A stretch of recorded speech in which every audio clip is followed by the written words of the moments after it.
कांग्रेस कार्यालय रे पशिला पुलिस। जिला कांग्रेस कार्यालय बीजेपी जहा करुछि ठीक करुनी।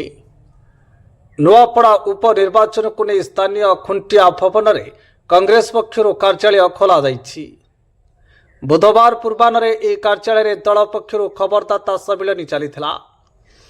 एही समय कांग्रेस पक्षर टंका बंटा जाउछि बोली खबर पाई पुलिस कार्यालय भीतर को पशिथिला। से समय कांग्रेस मुखपात्र और अन्य कर्मकर्ता पुलिस को प्रश्न करथिले। एठारे खबरदाता सम्मिलन चली आपण कहीं आसिले बोली पचारिले। पुलिस स्वयं सहायक गोष्ठी महिला मान को टंका बंटा जाउछि बोली अभियोग पाई तदंतरे आसिथिलु बोली कहिथिला। याकु ने कार्यालय बाहर पुलिस और दलीय कर्मी मध्य कथा कटाकटी होइथिला। परे पुलिस कार्यालय छाड़ी चली जाइथिला। नुआपड़ा जिलूर परमेश्वर बेहरा रिपोर्ट तुलसी क्षेत्र न्यूज।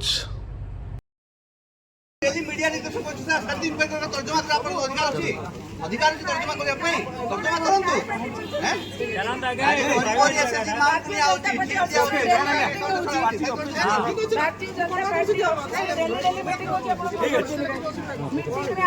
सुभद्रा नारे भारतीय जनता पार्टी रे महिला को जाकी करी डायरेक्ट मीडिया में सेटा किछ नहीं सरकार पे सब होता अन्नमु का बोझा साइड प्रशासन खाली बीजेपी अछि ना खाली कांग्रेस कांग्रेस प्रयास सरकारी दल सब बेले शासक दल काम करे आ प्रशासक अन्नमु का बोझा साइड